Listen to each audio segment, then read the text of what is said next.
আমরা ঐক্যবদ্ধ বাংলাদেশ, আমরাই বাংলাদেশ। প্রিয় সংগ্রামী বন্ধুগণ, দুই একটা কথা বলতে হয়।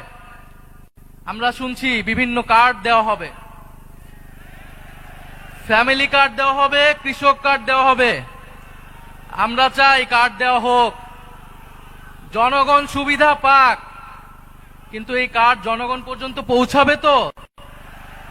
2000 টাকার কার্ড নিতে 1000 টাকা ঘুষ দেওয়া লাগবে না তো?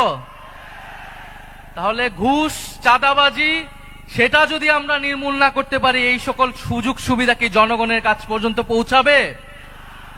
একদিকে বলা হচ্ছে কার্ড দিবে, আরেকদিকে ঋণ খেলাপিদেরকে সংসদে নিয়ে যাওয়ার চেষ্টা করা হচ্ছে, নির্বাচন কমিশনকে ব্যবহার করা হচ্ছে, আদালতকে চাপ প্রয়োগ করা হচ্ছে। ফলে এ কেমন দ্বিচারিতা? যদি প্রকৃতপক্ষেই জনগণকে সুবিধা দেওয়ার নিয়ত থাকে, তাহলে কেউ ঋণ খেলাপিকে নমিনেশন দিতে পারে না। যারা ঋণ পরিশোধ করে নাই, তারা সংসদে গেলে আপনার মনে হয় তারা ঋণ পরিশোধ করবে? আর এরা আবারও ঋণ নিবে, এরা আবারও টাকা লুট করবে, এরা আবারও টাকা পাচার করবে বিদেশে।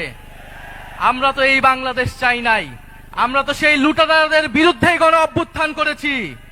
পরে নতুন কোন লুটেরাদের আমরা ক্ষমতায় যেতে দেব না, বাংলাদেশের জনগণ তাদেরকে ক্ষমতায় যেতে দেবে না।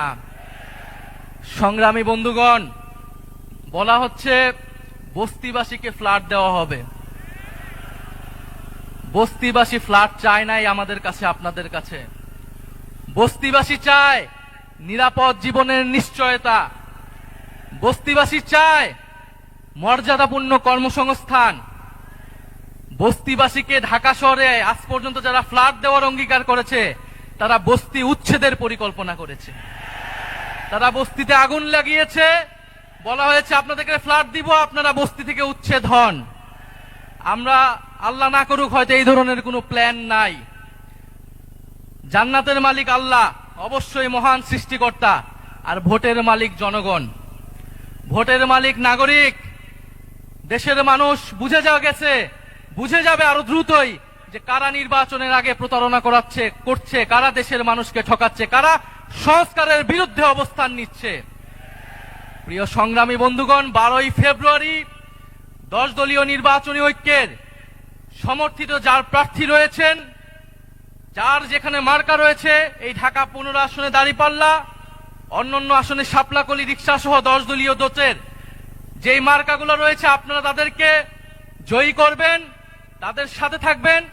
আমরা ঐক্যবদ্ধভাবে বৈষম্যের বিরুদ্ধে, দুর্নীতির বিরুদ্ধে আর ইনসাফের পক্ষে আমরা নতুন বাংলাদেশ গড়ে তুলব।